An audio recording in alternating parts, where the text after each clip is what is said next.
Namaskar, good evening to the viewers of Pandit Ravi Shankar Music Foundation. Sorry, viewers, for the delay due to technical issues with Facebook and Zoom. So, we are now in the StreamYard today. And to begin with the session, we are here for our episode Reflections, celebrating 100 years of Pandit Ravi Shankar ji. And to all the viewers, first of all, happy Navratri to everybody. And today, the guest who will be sharing her memories of Pandit Ravi Shankar ji is one of her disciples. She started her sitar in the age of 6 from Professor Ramdas Chakravarti of Senia Gharana. Then later on in year 1972, she started learning from Pandit Ravi Shankar ji. She has worked as a dean of the Faculty of Performing Arts of Banaras Hindu University for 3 years and also head of the Department of Instrumental Music for 6 years. She got a Sandeep Natak Academy Award in the year 1993. On behalf of Pandit Ravi Shankar Music Foundation, I welcome Professor Krishna Chakravarti, one of the senior most disciple of Pandit Ravi Shankar ji, to our show. No. Didi, namaskar. Good evening. How are you, Didi? I'm fine. Looking so nice. Looking so nice. I'm seeing you after 1 year, I hope. Possible, yes. Maybe 1 year. Due to this pandemic, I am also unable to come to Varanasi to visit your place. And to talk to now you is...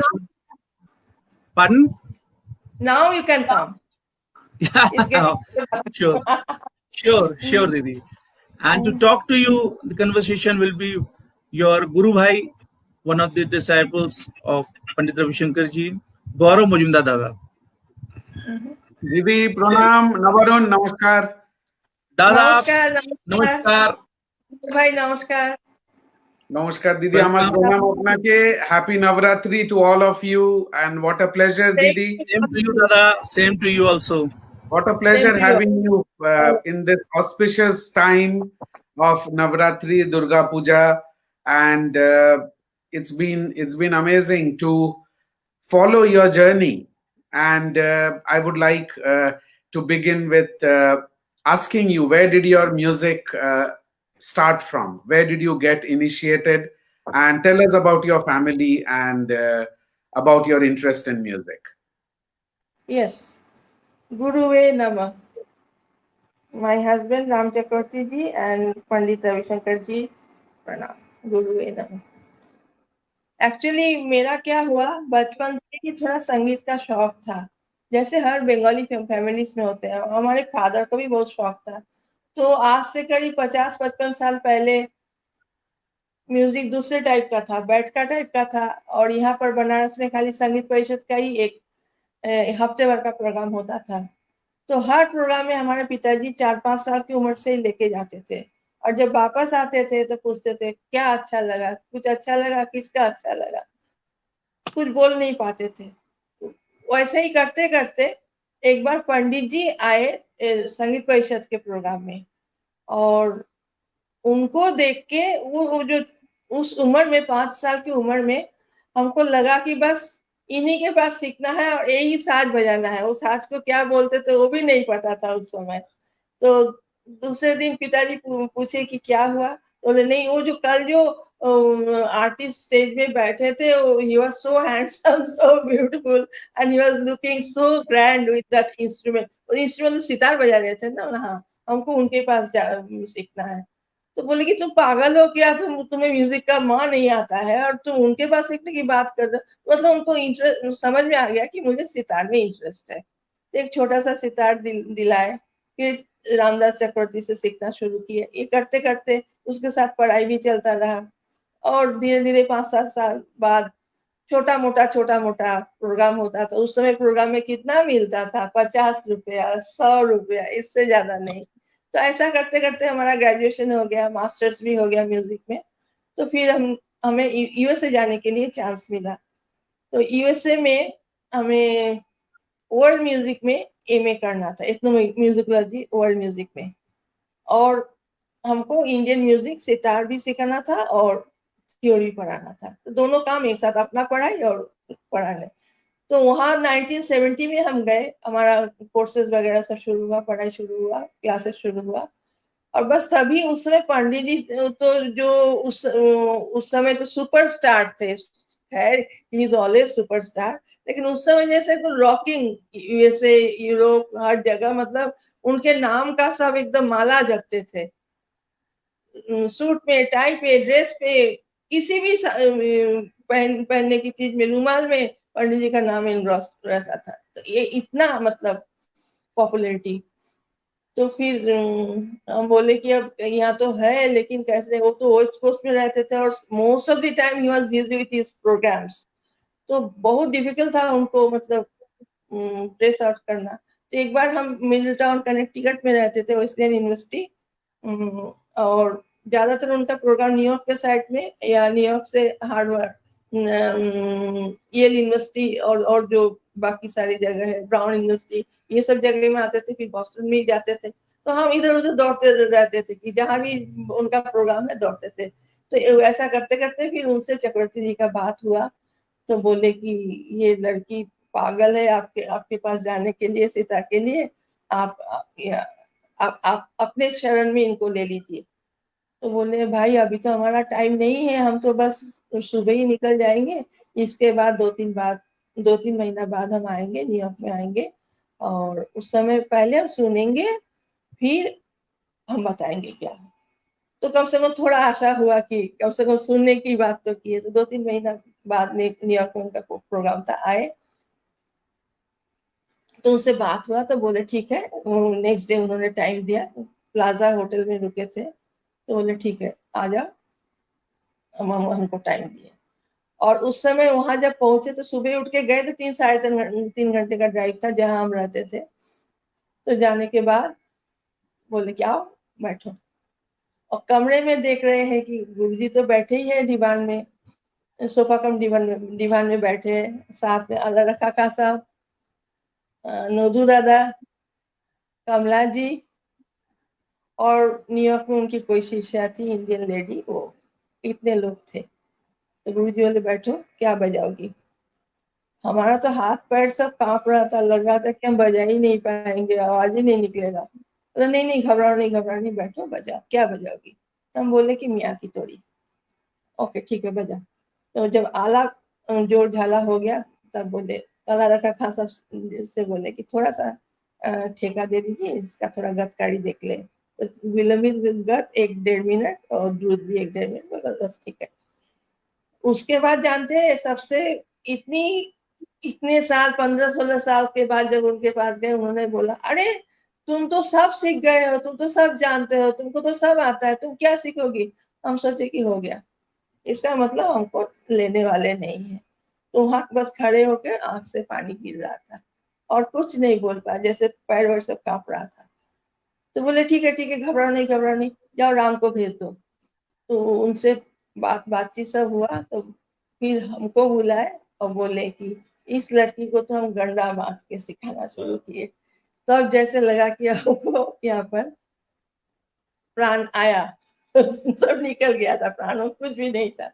तो फिर उन्होंने time दिया कि इस समय हम आएंगे, programme है, तो आप तुम जो गला बांधने की जो जो सामान लगता है सब व्यवस्था करके आ जाना, और सुबह खाली पेट आना, पहले गंगा वंडा बांध के फिर शुरू करेंगे। तो वैसा ही हुआ। उसके बाद एक मजेदार बात बोलूं, मजेदार क्या, मेरी मतलब नासमझी बात है। तो उन्होंने यमन सिखाना शुरू किया, यमन में मतलब सरगम वगैरह सिखा रहे थे। तो हम सोचे कि बचपन से यही यमन बजा रहे थे, यही यमन बजा रहे हैं, और आज भी यमन। तो उन्होंने पता नहीं क्या कैसे शायद वो रीड कर लिया कि इसके मन में कुछ चल रहा है। तो बोले क्या हुआ, तुम्हें ईमान पसंद नहीं है। और नहीं नहीं ऐसा बात नहीं है। तो बोले ठीक है, और थोड़ा आगे चलो तब देखो तुमको पसंद आएगा। उसके बाद धीरे धीरे धीरे धीरे जो यमन उन्होंने बजाना और सिखाना शुरू किए, सही में हमको लगा कि 15-16 साल में मैंने कुछ नहीं सीखा, कुछ नहीं सीखा, बस वहीं से शुरू हुआ। और फिर जहाँ जब तक 1976 तक उधर रहे, तो जहाँ जहाँ आसपास आते थे जाते थे, कभी एक दिन कभी हाफ डे, ऐसे समय मिलता था। फिर वापस आ गए, इंडिया में आके सेटल हुए, अपना डिग्री विग्री से खत्म करके शादी भी हुई इंडिया में।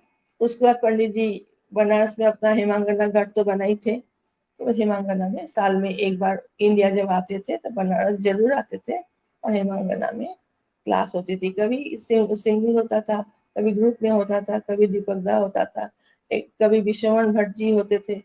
और ऐसा गुरु तो मैं आजकल जो जमाना देख रहे हैं तो एकदम उल्टा जमाना देख रहे हैं। ऐसे गुरु जो घर में हमारे कभी कभी गाड़ी भेज देते हैं, उस समय उनके पास फिएट कार था, और 9 बजे क्लास में जाना था तो 8 बजे गाड़ी आ जाती थी, क्योंकि शहर में कुछ काम होता था तो सब करके हमको पिकअप करके ले जाते थे। और बजाने के बाद मतलब 9 बजे 9:30 बजे, आप लोग तो जानते ही हो कितने पक्के टाइम के हैं, तो फिर क्लास शुरू होता, 1 बजे 1:30 बजे खत्म हो जाता था। फिर बोलते थे कि खाना खाओ, खाना खा के जाओ। हमारा तो गले से खाना उतरता ही नहीं था पंडित जी के सामने। अब हम बोले कि नहीं, हम घर जाके खा लेंगे, घर जाके। नहीं, बैठो खाओ, खाना खिला के तब घर भेजते थे। ऐसा गुरु दुनिया में मिलना मुश्किल है, कभी नहीं मिलेगा। और एक बात हम जरूर कहेंगे, ये तो बस अब उसी तरह से चलता रहा चलता रहा चलता रहा। बाद में हेमांगना तो बिक गई, और गुरुजी दिल्ली में ही ज्यादा आते थे। उसके उस समय से सीखना थोड़ा मतलब ना के बराबरी हो गया, क्योंकि जा नहीं पाते थे इधर, हमारा इतना ज्यादा ऑक्यूपेशन था कि जा नहीं पाते थे।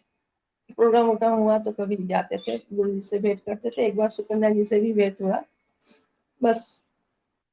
लेकिन एक बात हम कहेंगे गुरु जी के कंट्रीब्यूशन के बारे में, उन्होंने उन्होंने जो काम इंडियन म्यूजिक, इंस्ट्रूमेंटल म्यूजिक के लिए किए, शायद ही कोई हो जो इतना काम कर पाए। जो आजकल हम लोग विलंबित गत, जो पहले मस्तिष्कानी गत कहते थे, वो बहुत फास्ट होता था, आप लोग भी जानते हैं, हमें नहीं कोई बात नहीं बोल रही हूँ। और बहुत शॉर्ट में होता था, उसी के बाद मदर लय का।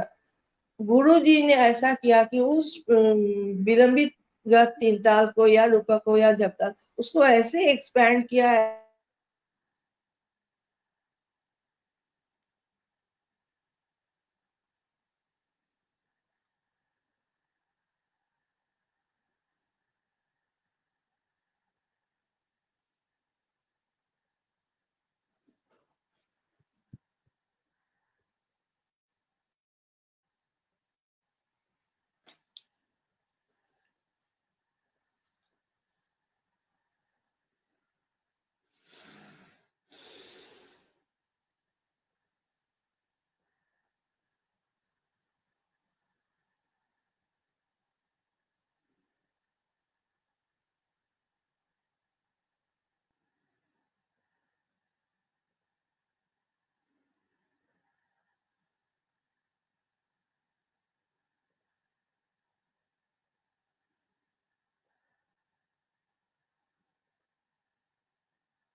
डिस्कनेक्ट हो गया था, बोले फिर गौरव दा।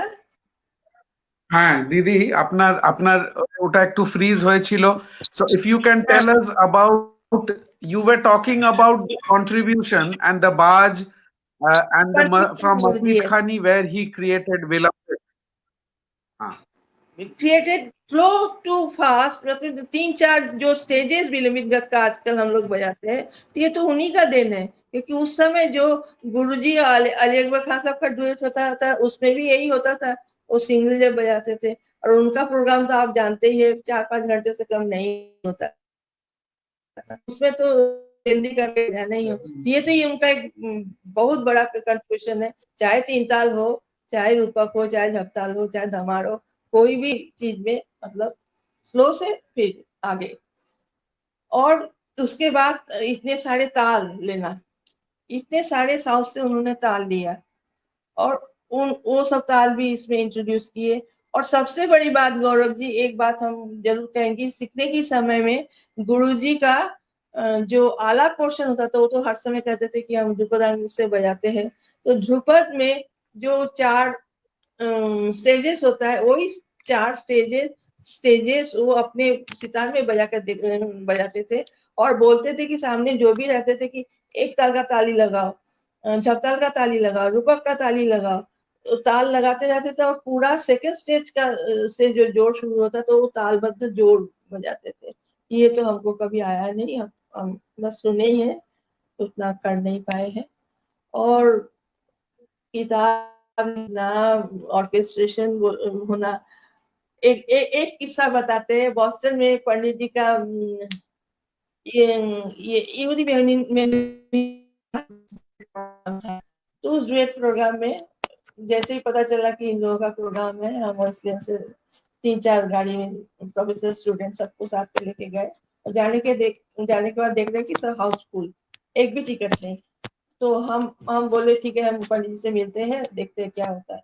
उनके पास गए, अरे अरे ठीक है आओ, और तुम्हारे साथ कोई है? मतलब उनका दिमाग देखिए, तुम्हारे, हाँ गुरुजी, एक नहीं कम से कम 10-12 लोग हैं।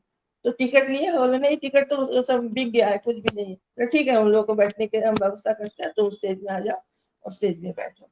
तो उस समय यहूदी मैंने उनके साथ भी गुरुजी को देखा, सुना। और एक इंसिडेंट हम बोलेंगे का जो 60th बर्थडे है, 60th बर्थडे वो बनारस में ही मनाए थे सब रिलेटिव्स और घर वाले, स्टूडेंट्स, फ्रेंड्स। जॉर्ज हैरिसन सब आए थे। तो उस समय जॉर्ज हैरिसन से भी पंडित जी ने मिलाया।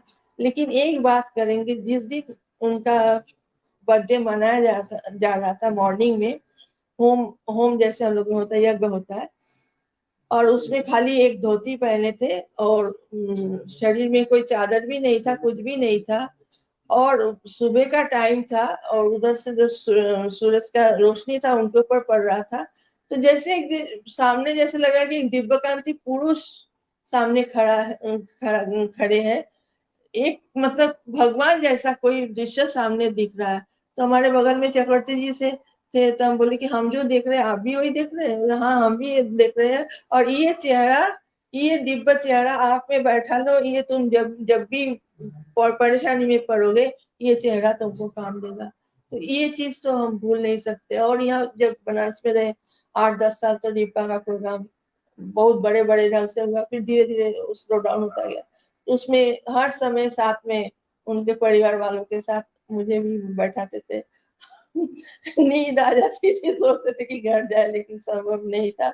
वो अपने पास ही बैठाएंगे, सुनो सुनो सुनो सुनो, सब खुद भी बैठे रहते थे इतने घंटे। शाम को आ जाते थे और सुबह जब खत्म होता था तब जाते थे, और सब हम लोगों के साथ रहते थे। तो बस उनके बारे में जितना भी बोले, हम तो बोलने लायक है ही नहीं, हमको कुछ है ही नहीं, हम क्या बोले उनके बारे में। लेकिन ये बोलेंगे ऐसा दिव्य पुरुष, ऐसा ब्रेन, ऐसा म्यूजिशियनशिप, इतना प्यार, इतना ह्यूमैनिटी किसी से आज तक हमने नहीं देखा है जो गुरु जी से देखा है। और क्या बोलूं, बोलने के लिए शब्द नहीं रहता है। दीदी आप थोड़ा हम लोग को कुछ कुछ सुनाइए दीदी आप, क्योंकि हाँ आप जरूर, आपने इतना तालीम उनसे लिया है, आपने उनसे सीखा है इतना, तो आप थोड़ा हम लोग के लिए थोड़ा कुछ बजा के हम लोग को थोड़ा सुनाइए। कोशिश करते। गुरु जी की एक राग है जोगेश्वरी, आप तो जी जानते ही हैं। तो थोड़ा जी जोगेश्वरी बजाती हूँ और उसके बाद एक छोटा सा धुन। ठीक है। जी जी, थैंक यू दीदी, थैंक यू।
क्या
बात है,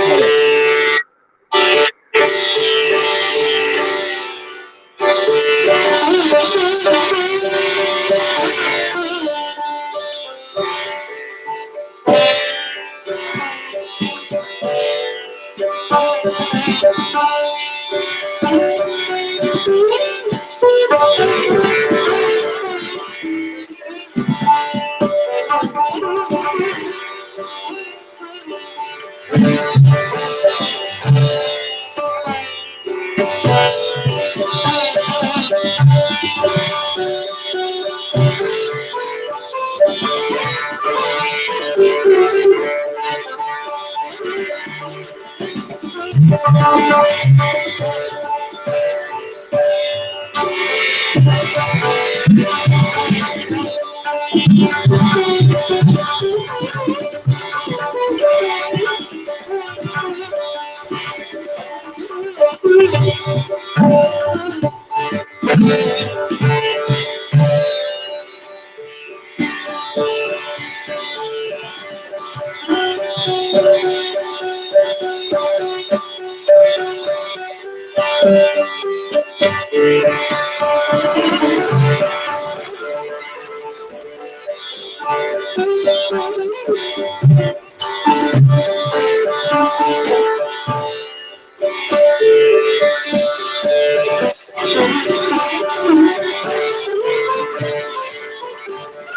बात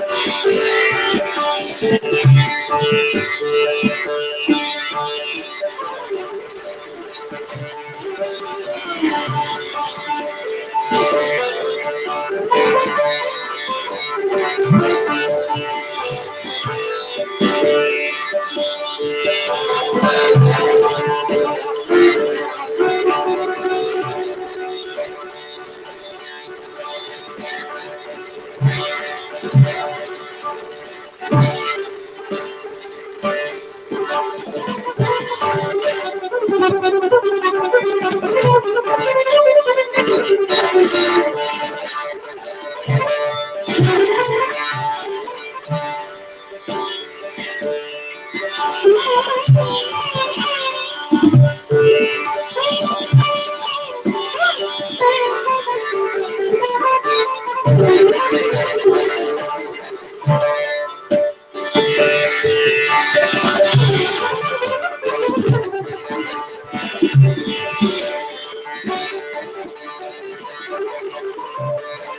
क्या बात है, क्या बात है, क्या बात है, बड़ौदा 5 मिनट का एक धूल बस। क्या बात है, क्या बात है। टाइम है ना? हाँ एकदम।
क्या बात है. Thank you दीदी. So beautiful. Both Jogeshwari and Mach Kamach কি সুন্দর আপনি একদম মানে গুরুজির একদম মনে করিয়ে দিলেন একদম. Thank you দীদি. Thank you so much for giving this much time.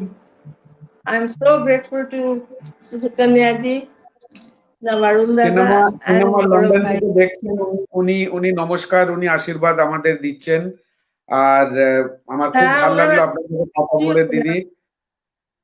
আর শিগগিরই আপনার সাথে দেখা হবে। আর আমার প্রণাম নেবেন আপনি। Thank you. তোমরা সব ভালো থেকো।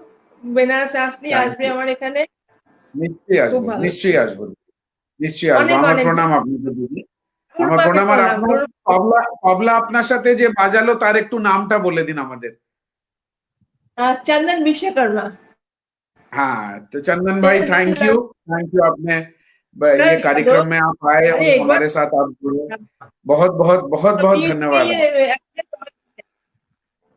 एक बार ये चंदन थैंक यू सर, बहुत बहुत धन्यवाद।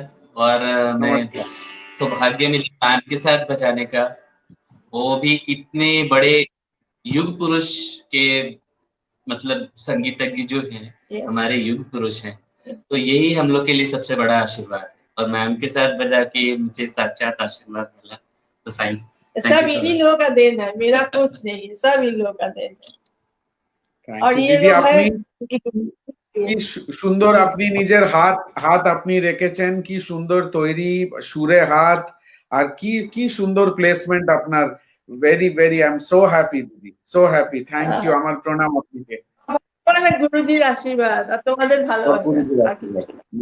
নিশ্চয়ই থ্যাংক ইউ দিদি, থ্যাংক ইউ, আমার প্রণাম আপনাকে দিদি। Thank you, Didi, for coming to the show.